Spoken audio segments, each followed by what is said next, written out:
2024 மக்களவை தேர்தலுக்கான அட்டவணையை இந்திய தேர்தல் ஆணையம் வெளியிட்டிருக்கு. ஏப்ரல் 19ஆம் தேதி தொடங்கி ஜூன் 1ஆம் தேதி வரைக்கும் தேர்தல் 7 கட்டங்களா நடைபெறவுள்ள நிலையில ஓட்டு போடுறதுக்கு வாக்காளர் அட்டை, அதாவது ஓட்டர் ஐடி ரொம்பவே முக்கியம். ஓட்டர் ஐடி இல்லாதவங்க என்ன செய்யணும், மாற்றங்கள் செய்யறது எப்படி, விண்ணப்பிக்க வேண்டிய வழிமுறைகள் என்ன, இதெல்லாம் தான் இந்த வீடியோல தெரிஞ்சுக்க போறோம். 18 வயசு நிரம்பியவங்க வாக்காளர் அட்டைக்காக விண்ணப்பிக்கலாம். 2022ஆம் ஆண்டு கொண்டுவரப்பட்ட புதிய விதிமுறைப்படி 17 வயசு நிரம்பியவங்களும் ஓட்டர் ஐடிக்காக விண்ணப்பிக்கலாம். குறிப்பிட்ட விண்ணப்பதாரர்களுக்கு 18 வயசு பூர்த்தியானதும் அவங்க வாக்காளர் பட்டியல்ல சேர்க்கப்படுவாங்க. உங்க தொகுதியில இருக்க தேர்தல் அதிகாரியோட அலுவலகத்துல ஃபார்ம் 6 படிவத்தை பெற்று ஃபில் பண்ணி கொடுக்கலாம். voterportal.eci.gov.in அப்படின்ற இந்திய தேர்தல் ஆணையத்தின் அதிகாரப்பூர்வ இணையதள பக்கம் மூலமா ஃபார்ம் 6 டவுன்லோட் பண்ணி தேவையான விவரங்களை சமர்ப்பிக்கணும். அரசு இ-சேவை மையங்கள் வழியாகவும் வாக்காளர் அட்டைக்காக விண்ணப்பிக்கலாம்.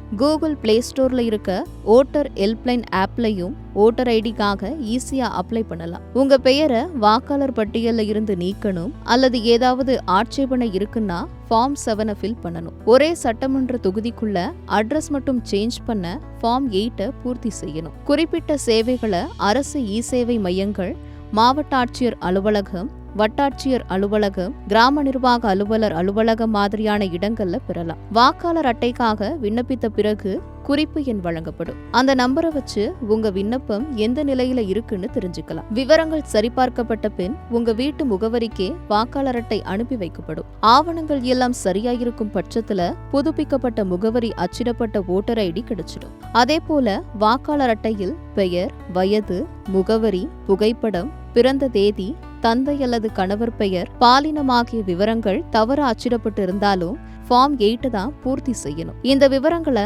ஆன்லைன்ல சரி பண்ணணும்னா சரியான விவரங்கள் அடங்கிய அதிகாரப்பூர்வ ஆவணங்களை இணைக்கிறது அவசியம். electoralsearch.eci.gov.in என்ற இணையதளத்துல போய் வாக்காளர் பட்டியல்ல உங்க பெயரை சரி பார்த்துக்கலாம். அதே தளத்துல பெயர், தொகுதி, மாநிலம், மாவட்டம் விவரங்களை கொடுத்து வாக்காளர் அட்டை விவரங்களை பார்க்க முடியும். வாக்காளர் முகாம்கள், இ-சேவை மையங்கள் மூலமாகவும் வாக்காளர் அட்டை தொடர்பான மாற்றங்களை செஞ்சுக்க முடியும். புதுசா வாக்காளர் அட்டை விண்ணப்பிக்கிறவங்களுக்கு ஓட்டர் ஐடி கையில கிடைக்க 15 முதல் 21 நாட்கள் வரை ஆகும். தமிழ்நாட்டில் அடுத்த மாதமே தேர்தல் வரதால வாக்காளர் அட்டை விண்ணப்பம், திருத்தம்னு எல்லா பணிகளையும் விரைவா செஞ்சு முடிக்கிறது சிறப்பாக அமையும். இதுபோல நிறைய பயனுள்ள தகவல்களை தெரிஞ்சுக்க சத்தியம் டிஜிட்டல் கூட எப்பவும் இணைஞ்சிருங்க.